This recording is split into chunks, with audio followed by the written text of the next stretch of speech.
जिसका डर था वो आखिरकार हो गया। ईरान और इजराइल के बीच जंग की शुरुआत हो गई है। ईरान ने इजराइल पर कर दिया अटैक। आधी रात को ताबड़तोड़ अटैक किए गए ईरान की तरफ से। अब इजराइल क्या करने वाला है इस पर भी हमारी नजर बनी हुई है। टीवी 9 भारतवर्ष जंग के इस नए मैदान से एक एक अपडेट, एक एक खबर आप तक पहुंचा रहा है। आपके साथ मैं हूं समीर अब्बास, मेरे साथ मेरे दो सहयोगी लगातार बने हुए मनीष झा और सुमित चौधरी। इसके अलावा अंजलि भी मेरे साथ मौजूद हैं। बुलेटिन की शुरुआत इस वक्त की बड़ी खबर के साथ कर रहे हैं। ईरान के हमले का एक बिल्कुल नया वीडियो टीवी 9 भारतवर्ष आपको दिखाने जा रहा है। इजरायली एयर डिफेंस सिस्टम पर हमला किया गया है। आईडीएफ के कई ठिकानों को भी बनाया गया है निशाना और किए गए हैं अटैक्स। ये देखिए तस्वीरें, ये ताजा तस्वीरें बयां कर रही हैं कि इस वक्त सिचुएशन कितनी खराब हो चुकी है। ईरान इजराइल में तनाव, सुरक्षा और शांति के लिए बहुत बड़ा खतरा बनता हुआ नजर आ रहा है। और अब सबसे बड़ा सवाल यही है कि इजराइल पर इन ताबड़तोड़ अटैक्स के बाद इजराइल की तरफ से इसका किस अंदाज में जवाब दिया जाएगा, क्योंकि 1 अप्रैल को जो हमला दमिश्क में हुआ, ईरानी दूतावास को जिस तरह से निशाना बनाया गया, तब से यह कहा जा रहा था कि इसका बड़ा बदला ईरान की तरफ से लिया जा सकता है। और ये देखिए जो ताजा वीडियोस हमारे पास आ रहे हैं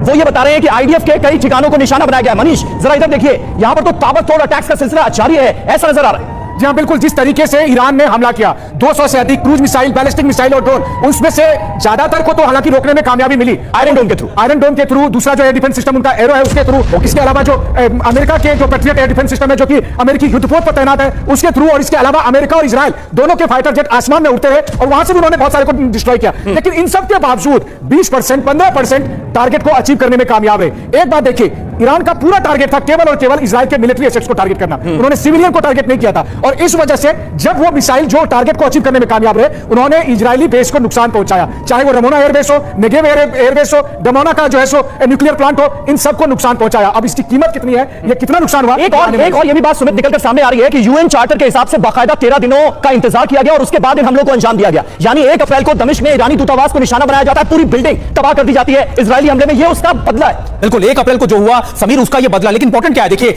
ये दर्शाता है, यूएस एजेंसीज लगातार इस बात को दर्शा रही है कि 7 अक्टूबर के बाद ये दूसरा बड़ा फेलियर है इजराइल का। इजराइल की एजेंसीज लगातार अमेरिका को यह बताने की कोशिश कर रही थी कि ईरान ऐसा कोई रिस्पॉन्ड करने वाला नहीं है। लेकिन वो किया 13 और इतने कैलकुलेटेड वे में, इतने अच्छे तरीके से एग्जीक्यूट किया कि इजराइल के कई जगहों पर वो मिसाइल जाकर गिरी और मल्टीपल अटैक्स किए गए। चाहे वो आप जॉर्डन की तरफ से देख लीजिए। बिल्कुल सुमित, एक और बड़ी खबर इस वक्त आ रही है इजराइल से। इस वक्त की एक और बड़ी खबर, इजराइल जल्द बदला लेगा। देखिए जिस बात की आशंका जताई जा रही थी, जिसका जिक्र अभी थोड़ी देर पहले टीवी 9 भारतवर्ष पर हम कर रहे थे, वो खबर अब सामने आ रही है। इजराइल जल्द बदला लेगा इस हमले का। इसकी तैयारी अब सीधे तौर पर नजर आ रही है। इजराइल पर इस ताबड़तोड़ अटैक के बाद लगातार ये डर, ये आशंका बरकरार थी कि अब इजराइल की तरफ से इसका जोरदार जबरदस्त बदला लिया जाएगा। और इस वक्त की बड़ी खबर इसी से जुड़ी हुई, इजराइल जल्द ही इन हमलों का बदला लेगा।